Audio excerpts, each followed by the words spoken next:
What's going on, Packer fans? Happy Tuesday. Welcome into this non-victory Tuesday edition of the Pack-A-Day podcast. I'm your host, Andy Herman. You can follow me on Twitter at Andy Herman NFL. Appreciate you guys being here. Obviously, a devastatingly disappointing loss in New York. No two ways about it. An ugly football game, a disjointed football game. Nothing went right for Green Bay. And just as I'm kind of even talking about this out loud right now, you just kept thinking at some point in that game, somebody on Green Bay was going to say, screw this. We are not losing to this team on Monday Night Football. We're going to go out and get this win. And for a second, towards the end of the game, it felt like maybe, just maybe, they might get away with one and steal a game from the New York Giants, who for the most part outplayed Green Bay as much as I don't even want to say that, because this was a pretty ugly performance by the Packers, by the referees, and in large part by the Giants as well. But no other way around it than being unbelievably disappointed by the overall effort from the Packers. And progress is, in fact, not linear, as we've talked about all season long. 3 steps forward over the course of the past few weeks, 1 giant step back. Sorry for the lame pun. This is what we saw in this game. We saw a team that once again played to the level of their opponent. And we saw against Kansas City and Detroit. And I know that those two teams lost this week and maybe haven't been playing their best football either. I get that. But you can only play the team that's in front of you at the time. And at the time, those were 2 very challenging opponents that were playing, at least good football, better football than Green Bay had played up to that point. And Green Bay defeated both of those teams because they rose to their level. They played at a level that they had not got to up until that point, and they picked up 2 huge wins against the Lions and the Chiefs.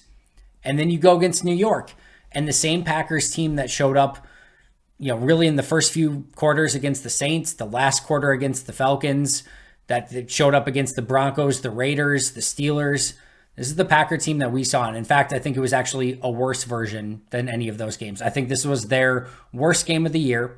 I thought it was the worst that Jordan played all season. We'll see how, some of the grades go and things like that when we get the all 22, but just a really awful effort in all 3 phases. No phase wanted to kind of pick up the slack and say, hey, we'll be the unit that goes out and gets this win somehow. And the worst part is the Giants didn't even play well in this game. A bad Giants team that was bad coming in and is still a very bad team. I know they've won 3 in a row now. Those last 2 wins were not impressive. Neither was this one. A bad Giants team played bad football, and Green Bay still lost. That's disheartening. There's no 2 ways around it. So we'll get into all of the granular aspects of this and some of the, deep dive. I've rewatched the game already. It was not fun, but we'll kind of go through all those notes. But here were a handful of just my gut reactions to this one. Number 1, I tweeted it out. This game was a clown car on meth. This is one of the worst played games of football that I've watched. And again, in all phases of all teams, the Giants, the Packers, and the referees, it was just comical at times. This is a bad brand of NFL football. And we're seeing a lot of this throughout the course of the league. Tom Brady's not wrong with his comments of mediocrity. The NFL has I get everyone's going to tune in every Thursday, Saturday, Sunday, Monday, whenever any team is playing. The playoffs will set records. All of it is true. NFL is king. They can do almost no wrong, but there is a lot of really ugly football out there right now. And I do think it is a problem, and I do think it's going to be something that continues to get worse if they don't fix some of the practice issues. These are 2 teams. The Giants are coming off of their bye. The Packers at least had 1 extra day to prepare since this is Monday Night Football.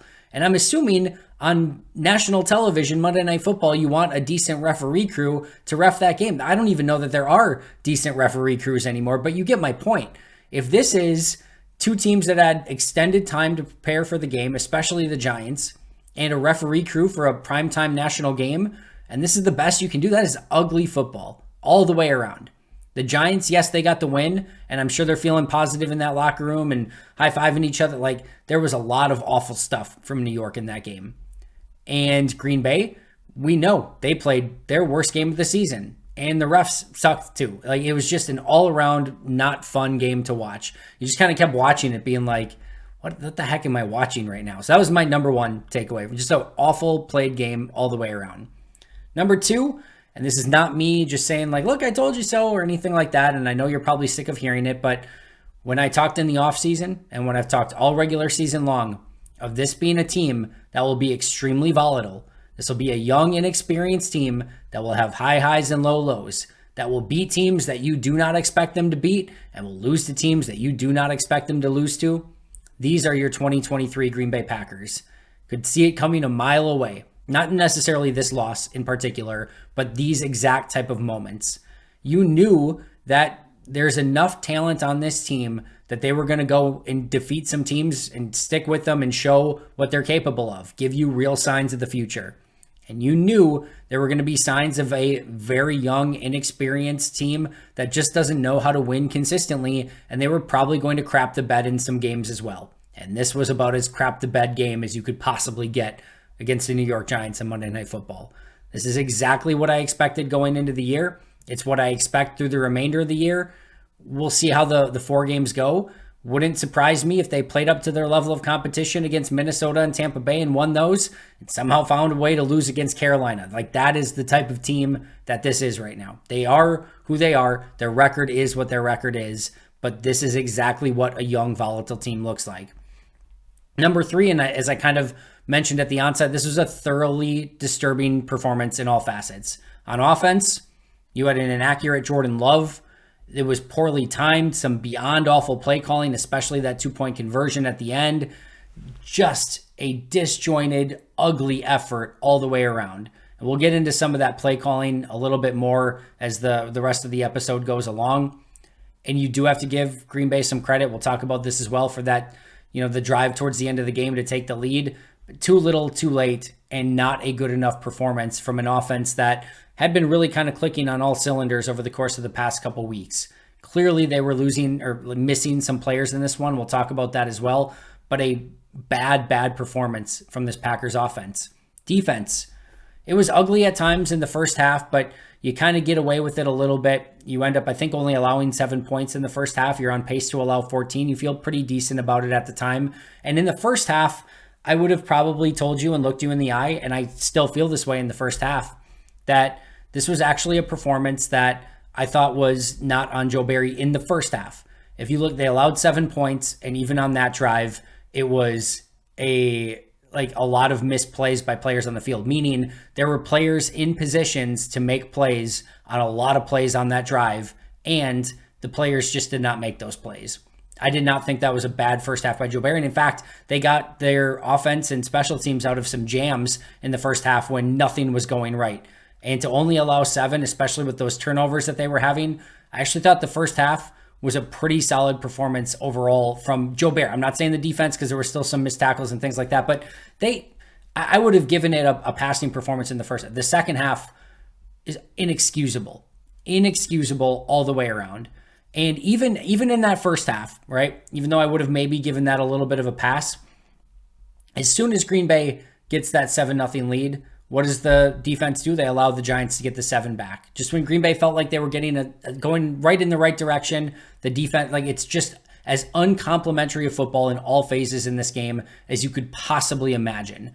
And then you once again allowed 200 yards rushing, completely unacceptable. You have Tommy DeVito. We'll talk about some of his stats in just a moment. Completely uncreative. You're not able to get a single sack through the entirety of the game. Just ugly on defense. We'll talk more about that too. Special teams. Missed field goal. Punt return fumble. Multiple big penalties. Ugly on special teams. Ugly in all facets. No two ways around it. Ugly football.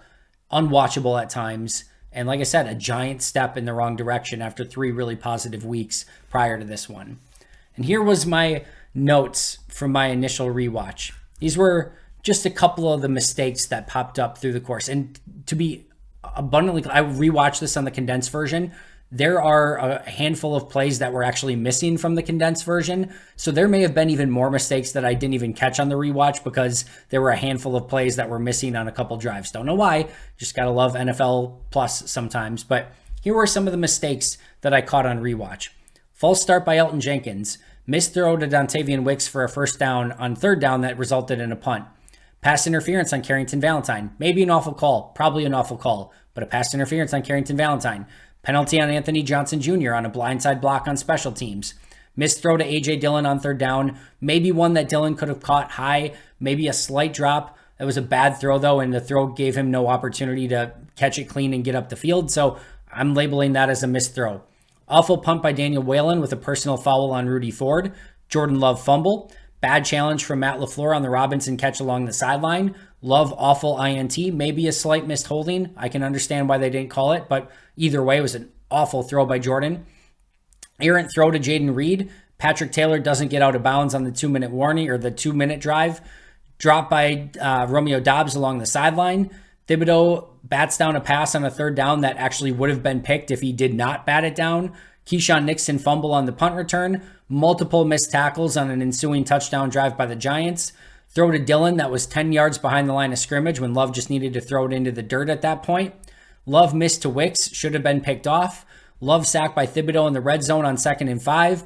Jaden Reed can't locate the ball in the end zone. Soft coverage on a 3rd and 9 to Daniel Bellinger. Nobody in the vicinity. Keyshawn Nixon's got to try to race up and make the tackle. That leads to a first down on a drive that would ultimately end up in a touchdown. They could have got off the field there. The Giants would have had to punt the ball away.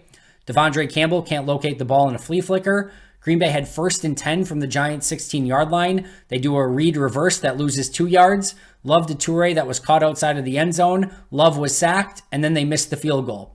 2nd and 5 on the Giants' 25, a 5-yard loss on toss to Jaden Reed. Love underthrown to Toure in the end zone. That leads to a field goal rather than a touchdown on that drive. Malik Heath dropped a touchdown. He would go on to redeem himself on the next play, but another miss on that specific play. Failed 2-point conversion. Nixon toasted by Wan'Dale Robinson on what was the final dagger in the game. Just a couple mistakes to go through. And like I said, there was actually plays missing, so there might be some that I actually am missing on my rewatch. All right, next up, Zach Cruz appropriately tweeted out, if you want to give a bad team a blueprint to success, here was the losing blueprint, again, per Zach Cruz. 3 turnovers in this game, 5 of 14 on third down, 2 of 5 scoring touchdowns in the red zone. You lose the sack battle 2-0, give up 209 rushing yards, outgained by 1.8 yards per play, miss a field goal, only get 2 quarterback hits, get 0 pass breakups, and then I added 1, you miss a 2-point conversion. It's as ugly as it gets. That is really, really bad football. And you're losing all the key things. The turnover battle, the yardage battle, the rushing battle, the yards per play. You're losing red zone. You're losing third down. You're losing all of the key metrics. The fact that Green Bay was even in this game was a minor miracle towards the end. And that was my other big, and I kind of mentioned this, whereas like the Giants played bad and Green Bay still lost. The really tough pill to swallow is that Green Bay's 2 biggest breaks that they got in this game had nothing to do with the Packers. And that's what's really frustrating. And it's like, you take the gift and a heads up play by Carrington Valentine to realize that was a fumble by Saquon and to take it upfield and get as many yards as he did. But the Saquon fumble was just a fumble by Saquon. Green Bay did not force that fumble.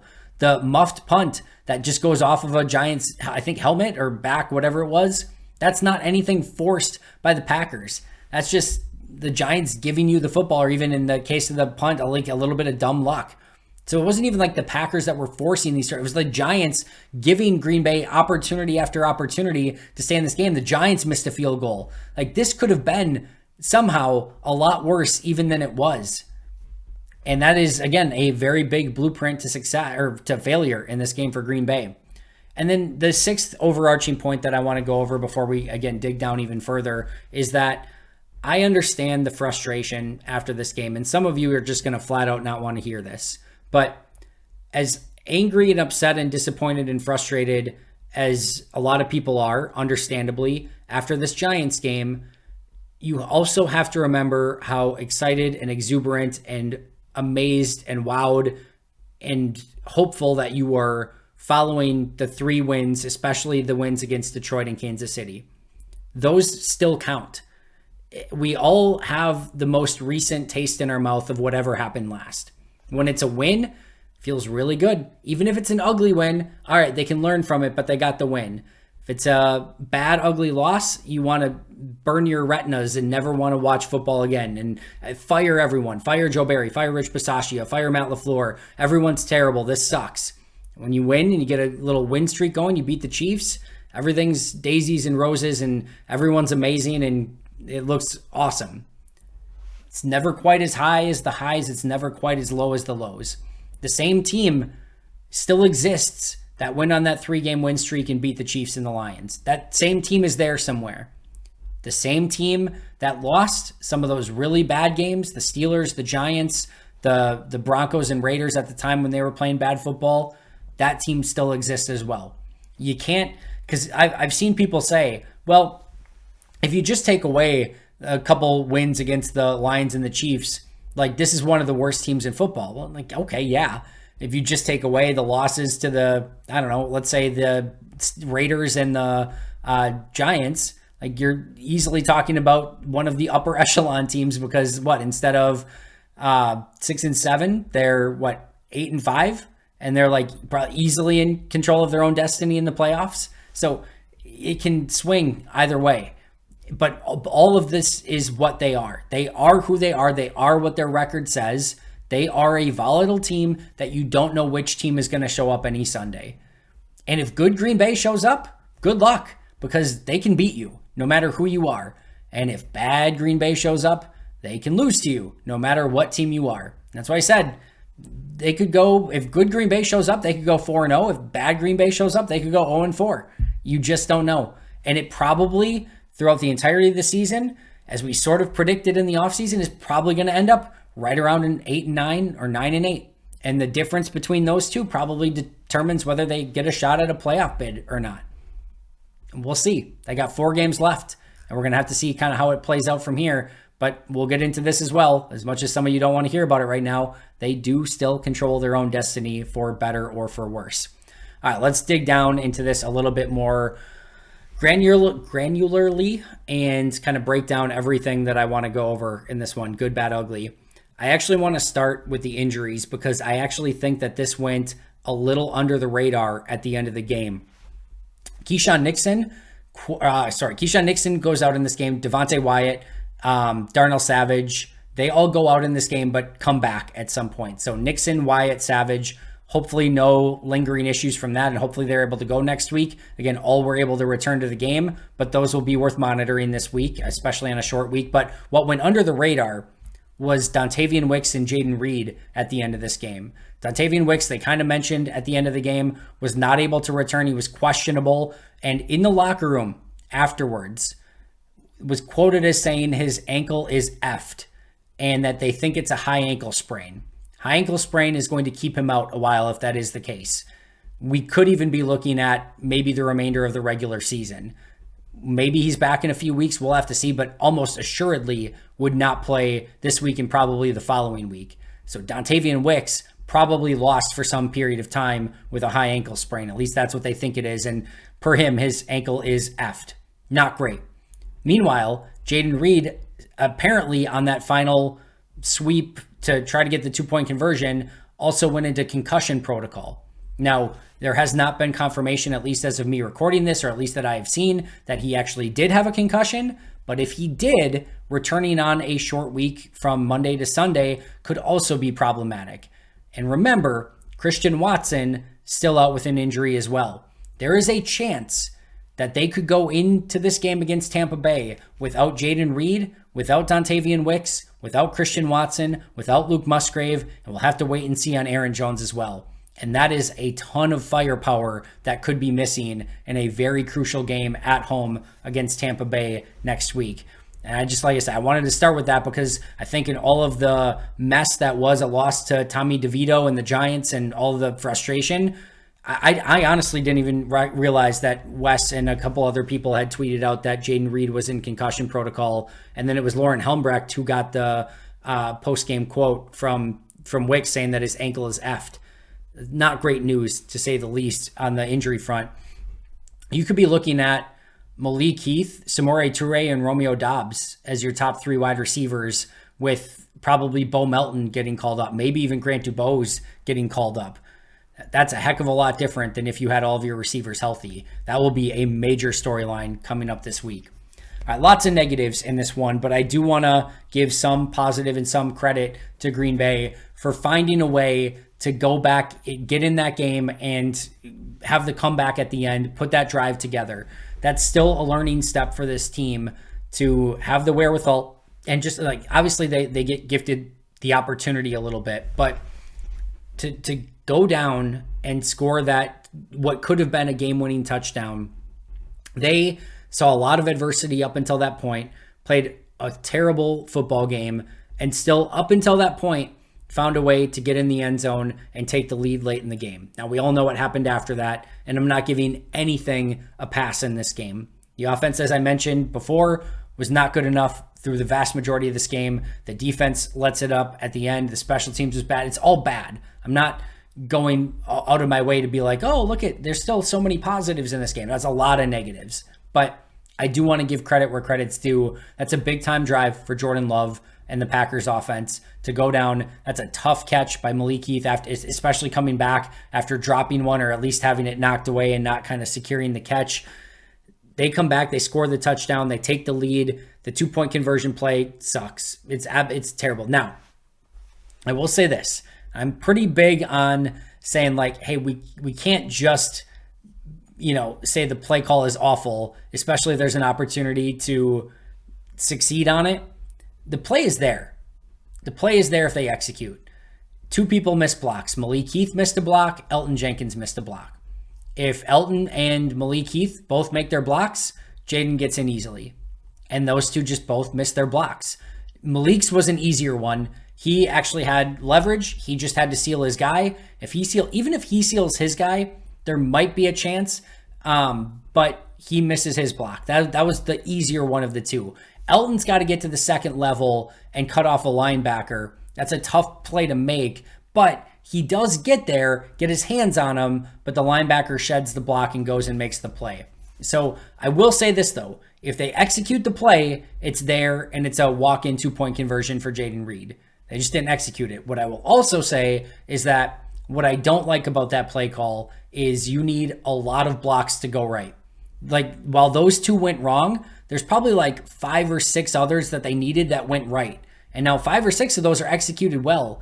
But if just one block on that goes wrong, you're stuffed. And that's why I love a little bit more putting the ball in Jordan's hands. And I know Jordan had a little bit of a tough game, but you have a throwing opportunity. You could always run with your legs if opportunity presents itself. I just think you give yourself a few more outs with a variety of routes and a variety of just decisions that Jordan Love can make to potentially get in the end zone on a 2-point conversion play. Either way, you also have to play into consideration the fact that all of the second half Jaden Reed stuff on sweeps and end arounds and double reverses and all of it just wasn't working.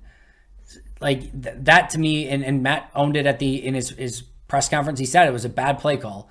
It's fine. Yes, it was, but I can't imagine when all that stuff wasn't working that you kind of go back to the well another time in arguably one of the game's biggest moments up until that point. Didn't like it. Again, if they execute it, it is there. I can understand what they were trying to accomplish, and it was there if the players on the field execute. They didn't, and like I said, I do think there were too many variables, too many players that had to execute it perfectly in order for you to get the 2-point. That's why I would have gone in a different direction with the play. And just think you have to have maybe something a little bit more drawn up in that specific situation. All right, let's talk about Jordan Love's overall play. As I mentioned before, I thought this was pretty easily his worst game of the season. We'll see what it shows up like on the All-22. But the fumble is a terrible play. Takes points off the board, gives the Giants a big turnover. The interception is a massive play. It's a terrible throw, terrible decision. And yeah, maybe there's a slight hold on the play. Maybe they could have called it. You never know what officials are going to call nowadays, but it's still a terrible decision by Jordan and was easily intercepted on the play. That's not a great throw. As I mentioned earlier as well, you've got a throw that's batted down by Thibodeau at the line. I think it was Thibodeau that batted it down, and that ball is going right to a linebacker. You've got to throw it on Tavian Wicks, who's open. Now, he would have been short of the first down, but he's open for probably like a 13-yard pickup. and you miss wide. And as Troy said on the broadcast, now maybe Wicks is supposed to run that a little bit differently, but Wicks is already settled down in that zone by the time Jordan rips the ball. He knows where Wicks is. So even if Wicks is supposed to be a little bit to his left, he's not. You can't just throw it there either way. Like, he's already settled down, sat in his zone. You have to throw it to him, regardless of where he is. It looked like Jaden was that Wicks was in the right spot. Tough to say 1,000,000% for sure. But either way, you can't throw that ball where you threw it when Wicks settled down to the right. And Love looked like just missed him, and that should have been intercepted as well. A lot of errant throws early in the game. Just a very uncomfortable game for Jordan. He never looked like he got in any real level of comfort at any point in the game. It looked like the Giants were almost like confusing him at points. He abandoned the pocket a couple times when he didn't need to. He stayed in the pocket sometimes where he needed to kind of just get rid of the football. The run, I want to see this one on all 22 as well. It looked like if he goes outside and just follows Tucker Kraft, that he might have a chance at the first down. If nothing else, at least it's probably not a fumble where you're held up by one player and the other player can kind of come and punch it out. Everything felt so hard for this offense in the game, and Jordan needed to play a lot better than that. And he, in this specific game, got out-dueled by Tommy DeVito. And there's a lot that goes into it. The players around him need to play better as well. But when there was stuff available and just decisions that he needed to make better, Jordan did not always make the right decision, didn't make the right throw, and his mechanics were all over the place, causing a variety of inaccurate passes. This is a big-time growing game for Jordan. He's going to have to learn from this one and just kind of have that same level of focus and intensity that he had against KC more consistently, because as a QB, you can't be up and down with that same level of volatility. You, as the QB1, have to find a level of consistency that when guys are open, you're hitting those layups. Even earlier, there's a miss to Wicks for a first down. Just a what feels like a very negative performance from Jordan, and a uncharacteristic one based on how he has played as of late. Do I think he's going to bounce back? Yeah, I really do. But this was a tough one, and one that he's going to have to learn from. As far as Matt LaFleur's play calling, we talked about all the end arounds and jet sweeps, and it's like the big thing here is that some of it worked early. In fact, there was even a play early in the third quarter that I think goes for close to 20 yards for Jaden Reed on I forget if it was a toss or end around or reverse or sweep or whatever, because they ran like 30 versions of it. It was still working at the beginning of the third quarter. But there became a point where the Giants learned from it. They made the adjustment, and then Matt didn't. And that's the frustrating part, is that if the defensive staff and the team opposing you makes the adjustment, you have to make the adjustment as well. And Matt did not, up until the 2-point conversion at the end, still not making that adjustment. I'm sure they saw something on tape all week long that you can, run sweeps and outside plays on these guys and reverses and all of it, and you can have success. And they did early. But once they make that course correction and it's no longer there, you have to make that course correction. And I didn't see that from Matt. And here's my guess. I'm sure they saw something on tape, but I talked about this in the pregame show. I said, with Christian out and with Musgrave out, and to a lesser extent, at least from what I'm about to talk about with Aaron Jones out, one, you miss a lot of playmaking, but two, with Musgrave and Watson, you miss a lot of your vertical plays. Watson has a gravity to him when he's going down the field on the outside. Musgrave has a similar gravity with his speed in the middle of the field where he draws players towards him. And sometimes those safeties can tend to play just a little bit more off because of the vertical threat that you have all throughout the course of the game. Without Musgrave and without Watson, Green Bay didn't have that threat. It was very clear to me that Matt was basically trying to accomplish, instead of stretching the Giants vertically, because I'm sure he felt like he didn't have the personnel to do that with consistency, he was trying to stretch the Giants horizontally so that maybe he could get some of those A.J. Dillon runs going and some stuff in the middle of the field going, because the defense would be stretched sideline to sideline rather than deep, because they didn't have the players to threaten deep. I do very much believe that Green Bay missed Aaron Jones, Luke Musgrave, and Christian Watson quite a bit in this game. And I think the play calling tells you all you need to know, that they felt they needed to be a little bit more gadgety. And like how many, reverses, tosses, jet sweeps, flea flickers, everything else that they tried to run. Like, I think that's my other thing that I was just like disappointed in too. I understand, again, they're trying to make it so that they have to, defend the whole width of the field. You're facing the New York Giants. It shouldn't take that many crackerjack trick plays to beat the Giants. Go out and just execute your stuff. And Green Bay didn't. They tried a bunch of variety of things that over and over and over again worked early, didn't work late, and it felt like the wrong direction to go in. Even if like some of it early, especially trying to get them sideline to sideline was smart, at some point then you got to counter it with something different, and they just didn't. They just kept going to the well, and the well dried up, and the Giants were all over it, and Green Bay didn't adjust. So yeah, the play calling, definitely not great. And by the way, Matt LaFleur gets his first ever December loss as well. Joe Barry's defense, it's the same defense that we've seen.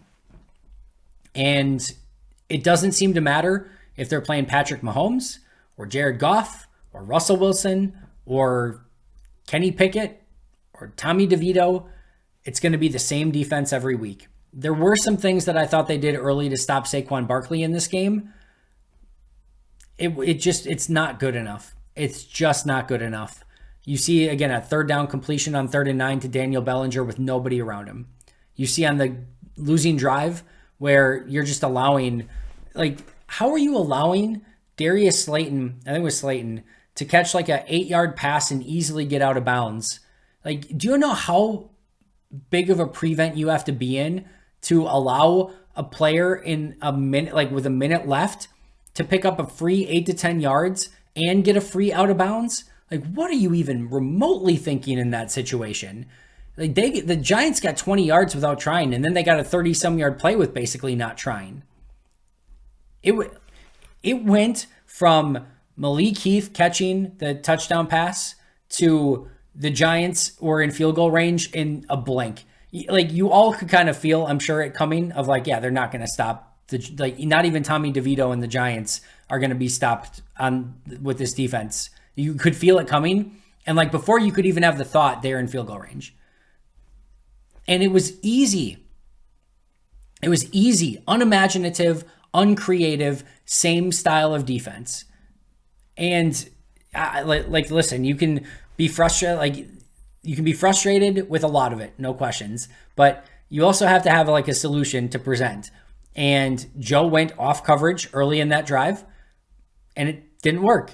So what does he do? He goes man coverage, and Keyshawn Nixon gets burnt. And I'm not absolving Joe at all. That was ugly. You can't get a sack against the most sacked team in football. You can't get a single sack. Some of that was on the players too, but it was unimaginative, uncreative. It was the same defense that we've seen forever. And at some point, you've got to dictate, and Green Bay never dictates. And this is what you get. You get a team that can dictate to you. And to have another 200-yard rushing performance, and I don't care necessarily how they got there. That, like I said, there were times in this game where they did, up until really that fumble up until the drive where Saquon fumbled, where he had like 3 plays back to back where he, and then finally busted the big one. Up until that point, they did a really nice job on Saquon. But Tommy DeVito had like 70 yards rushing. Wan'Dale Robinson had a bunch of yards rushing, including some explosive plays from both of them. And then you eventually allowed the huge explosive to Saquon, and you just got lucky that he coughed it up at the end of it with nobody doing anything to actually force that fumble. You allowed 200 yards on the ground, again, with the one thing that you couldn't do was allow to all week. Hey, can you learn from the Steelers game? And there were points early in the game, again, that I thought maybe, still allowed 200. And it's like, if also, by the way, we're talking about like, hey, I thought at times that this run defense looked better and they still gave up 200 to a team that you only have really one thing that you need to stop, you know how bad it is. For the 4th time, 200 yards. Yeah, not good enough. And again, Green Bay gets a 7-0 lead. Giants get the ball, go right down and score a touchdown. Green Bay gets the 1-point lead at the end. Giants go right down, easily get a field goal. And it was the same, like even in wins this year, you've got the win against the Saints where you finally get the lead at the end and the Saints get the ball with Jameis Winston, another backup quarterback. And what does he do? He goes right down the field, gets him in field goal range. You just happen to have the Saints miss the field goal. It's not been good enough in those key situations. And yeah, I don't know that there's anything else to say. Oh, I do have one more thing to say. Per Opta Stats, never heard of Opta Stats before, but per Opta Stats, since quarterback starts were first tracked in 1950, it's been a hot second. Since 1950, only one NFL starting quarterback has completed 80% of his passes, rushed for over 70 yards, committed no turnovers, and took no sacks. That one quarterback since 1950 was Tommy DeVito in this game. The only quarterback since 1950 when they started tracking stats, and my guess is probably the only one ever, to have completed 80% of his passes, rushed for over 70 yards, committed no turnovers, and took 0 sacks. First time it probably ever happened, but at least since 1950. There's your Green Bay Packers defense in this game and really kind of throughout the season in a nutshell. Plenty of blame for Rich Bisaccia's special teams. We talked about it before. Punt return muffed by Keyshawn Nixon. The 2 big penalties. The missed field goal by Anders Carlson. A lot of accident forgiveness I was willing to give Rich Bisaccia in his first year as coordinator in Green Bay. This has been a almost like 25-year-long special teams nightmare. To expect Rich to come in 1 year and just fix it overnight was never going to be the case. The fact that they just weren't the worst ever in special teams and were kind of like around 27th last year felt like some solid step in the right direction. Now, in year 2, when there's a lot of players that are on this team for their special teams value, not anywhere near good enough, especially for being the highest paid special teams coordinator in all of football and an assistant head coach. Special teams has been really, really bad, and they were awful in this game and were a huge key to the Green Bay Packers losing this one. The Keyshawn Nixon fumble, and I know that like it's not like Rich Bisaccia said, hey, let's go run the play where we muff the punt, recover it, get back up anyway, and then fumble it. Let's run that play. I get it. But what I will say is that the Green Bay has 2 punt returners, Jaden Reed and Keyshawn Nixon. If you want to know why they have 2 punt returners, it's because they have a more safe punt returner and they have a more explosive punt returner. Their safe one is Jaden Reed. Their explosive one is Keyshawn Nixon. Nixon can house it at any moment in the right situation. Jaden Reed is the most natural, and I think he's muffed at least one this year, but he's the most natural punt return catcher that I've seen. It looks like was like born to do it. And in that specific game, with the wind blowing, when you're up 3, and like everything was just swirling around, maybe don't go with your explosive guy. Maybe go with your safe guy. That was a mistake. And they put in Nixon. Nixon makes double the mistakes. And let's just talk about that next, because Keyshawn Nixon was downright terrible in this game. He was the hero last week with the huge interception against Patrick Mahomes. Deserves a lot of credit for that. A ton of credit. And then we've seen some really good stuff over the past couple of years from Keyshawn Nixon. But this game, the punt return fumble might have been the most game-changing play in this game. They were up by 3, about to get the ball at their own 30-yard line in the second half, and instead he muffs it. The Giants go in and score a touchdown in like 3 or 4 plays after that. Huge swing in the game. He gives up the big reception at the end, had a huge missed tackle like earlier. It was probably like the 3rd, 4th quarter. Just a really, really tough performance from Keyshawn. Needs to be way better in all phases, special teams, or at least special teams and defense. This is a hang with him for Nixon, and he was my lowest graded defender all season long.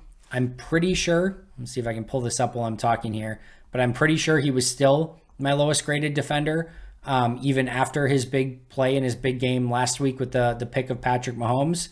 And in fact, he was still my lowest graded defender going into this game, negative 1.9 on the season, just barely ahead of a couple other Packers, or behind a couple other Packers.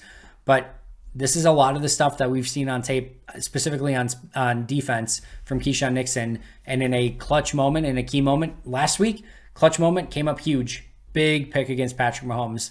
This week came up the exact opposite.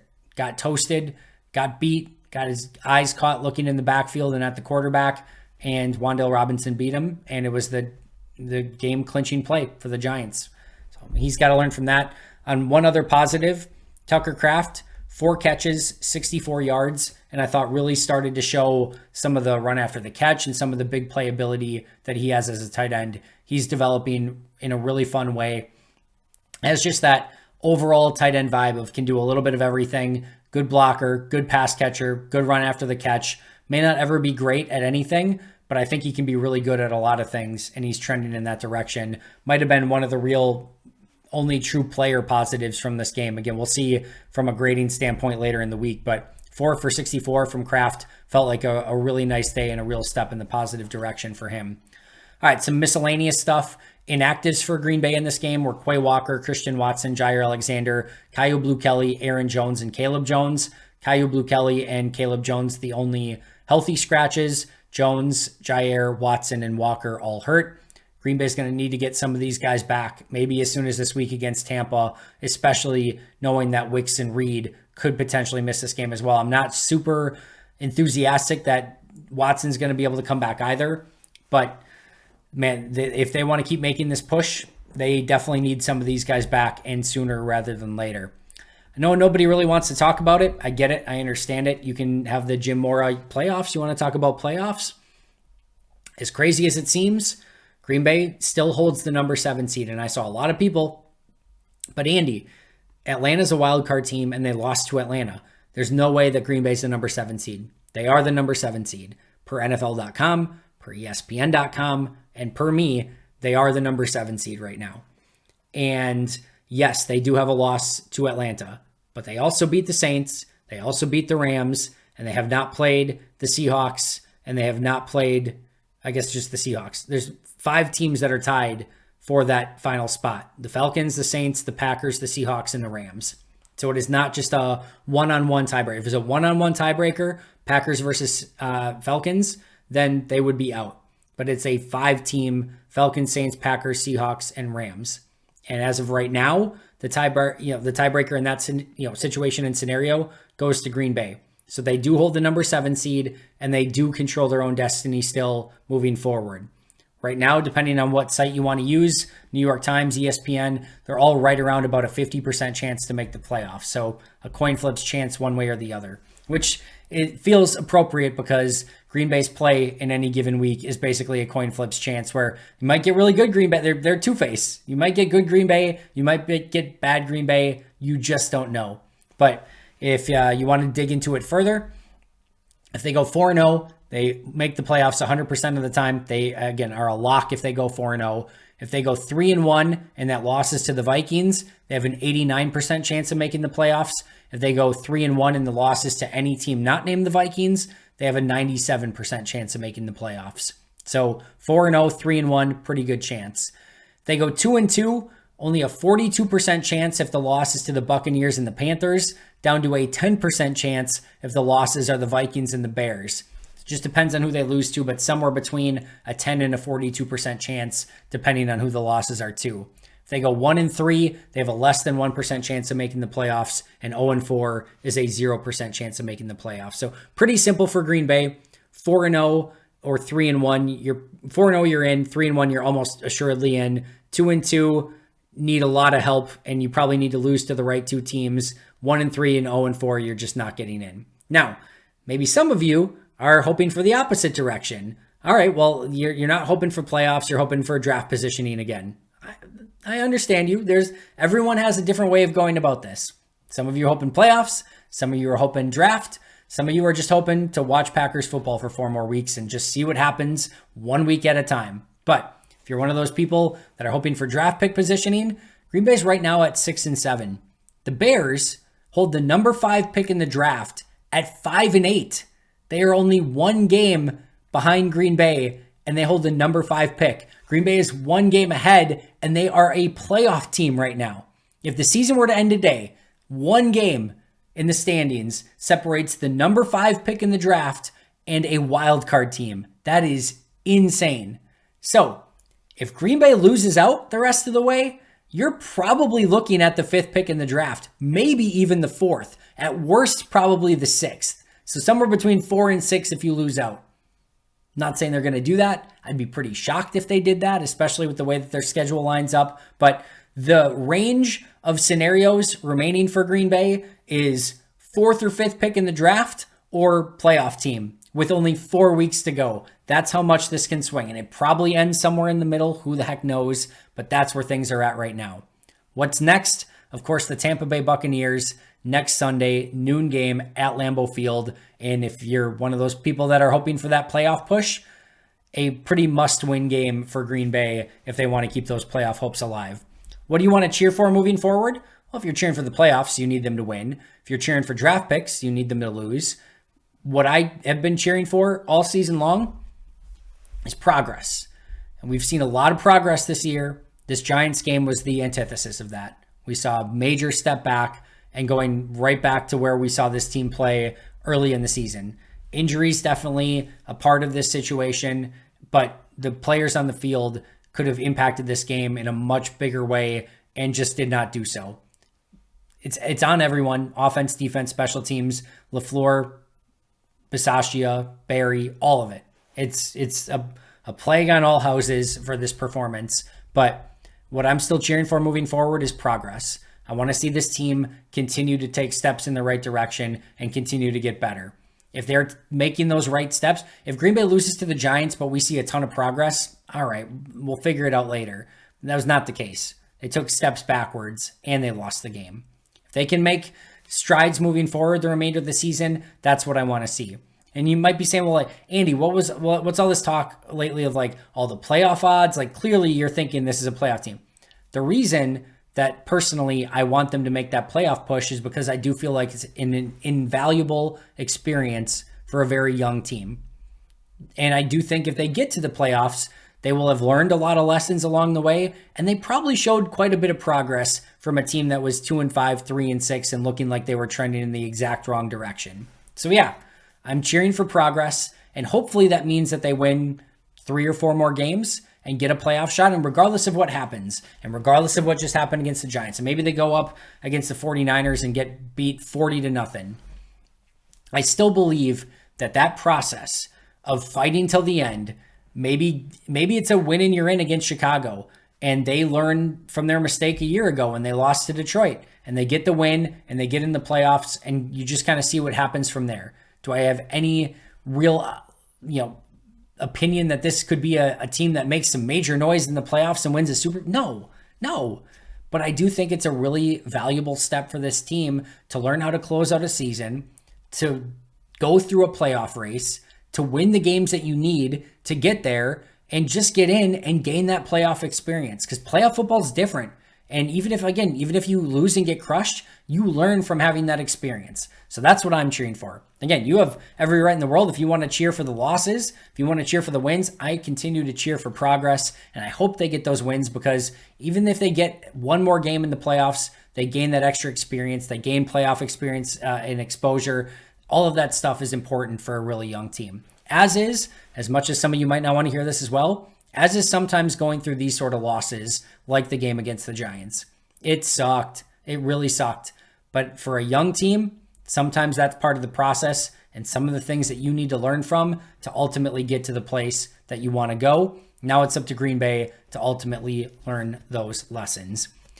That's going to do it for me today. Obviously wishing we were having a different discussion about an amazing win to keep their 4-game winning streak alive and complete control of their playoff destiny, which they technically still are, but you get my point. Unfortunately, that's not what we're talking about. We're talking about a very disappointing loss. Green Bay will bounce back from this. Hopefully it's this week against Tampa and they can get things headed back in the right direction. That's going to do it for me. Shout out to our Hall of Fame and All-Pro members, Most Hated Minnesotan, PJ Wynn, John Wild, Shea Bradad, Arnaldo Espinoza, Jennifer Wright, Boom Handle, Lori Lord, Donald Lee, Baby QB, and MB1023. I will see you guys soon. Of course, right back here tomorrow, 365 days a year. But until next time, and as always, go Pack Go.